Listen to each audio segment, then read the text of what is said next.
Hello everybody, and welcome to another episode of Small Engine Velocity. Today we're going to go over what is going to happen with the Ruckus.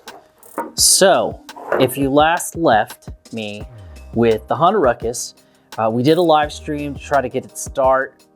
We ended up buying a new stator and some wiring and stuff. The battery didn't work.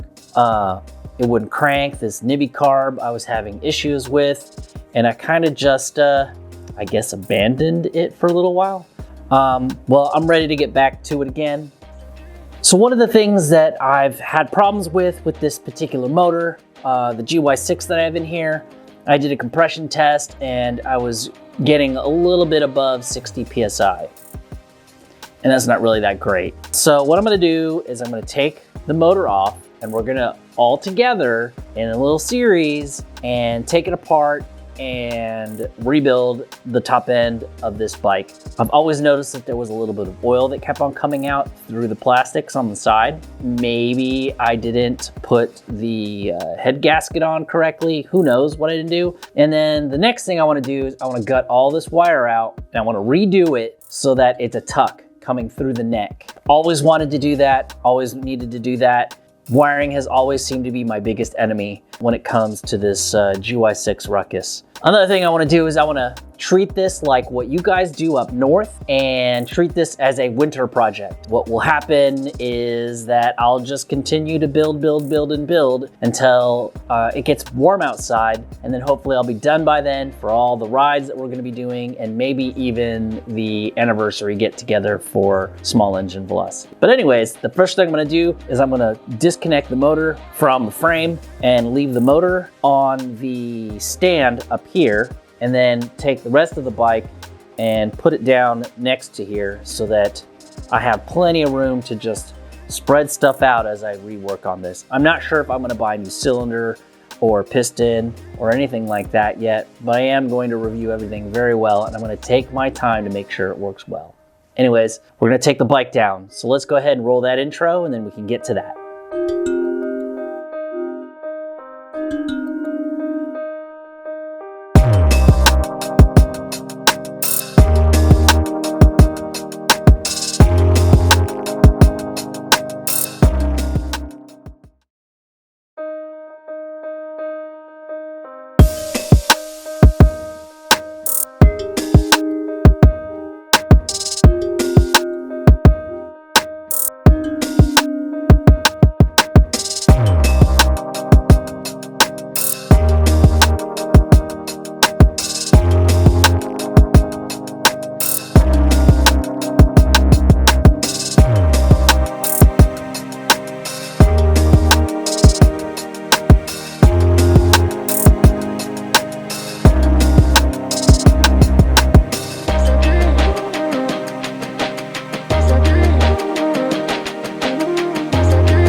So me and my son Aiden were able to take apart the motor, not take apart the motor, disconnect everything from the motor, separate it from the motor, pull the frame back onto the ground, and put the motor back on the stand. Why? Because I don't have a table to put the motor in, and it's easier to work on it on the stand if I can adjust the heights of it. So I also almost missed an opportunity to teach my son the difference between righty-tighty, lefty-loosey.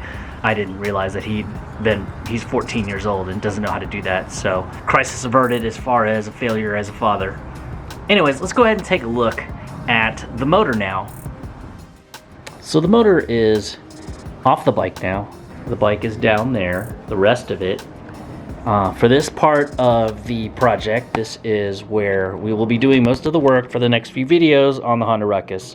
So you look at it and you're like, wow, that's not too bad. It's pretty clean, right? Pretty slick. Well, then you take a look at the top and you'll notice that there's pools of oil right there, right there. Let me get a light. You can see pools of oil in the little vents in here, even over here. And then you take a look at the other side and you can see oil has been not necessarily flowing out of here, but it's definitely been coming out. And then you go to the bottom, and I don't know if you can see oil all in the fins, and what it seems to be is, if you look, that's where the head meets the cylinder all the way around where the oil has been coming out. So it's the seal between the motor or the cylinder and the head that's been giving me problems. You can see across the front where it's been just dripping, because I've always noticed that there was oil down here, and then if you look at the valve cover, there's oil coming out there a little bit. But what really is perplexing me right now is what in the world is wrong with these studs for the intake manifold. It looks like it's white powdery stuff with what looks like rust bits all over it. And then if we take my rubber glove plug out, everything looks relatively clean in there. The edge of the valve on the inside, it looks like some of that white stuff's in there too. But then again, remember, I've tried to start it for so many times and it didn't get to start, so that could be fuel dried up, and then there's a little bit of dirt. But you could still see I could probably do a little bit more porting in there, but that's as best as I could get it. As far as other parts like case sealing, the seal for wherever the head gasket the gasket whenever I did the what's it called, the starter gear inside of there. The rest of it's just chipping paint. Not chipping, what's it called? Crinkle paint. And far as I can tell, it looks like I did a fairly good job on the gasket on the bottom side of the cylinder. So it doesn't look too bad. I'm not terribly upset with it. I did have the inclination that the one of the gaskets on the cylinder on either the head side or the block side was bad, because I've always seen little drips of oil come down.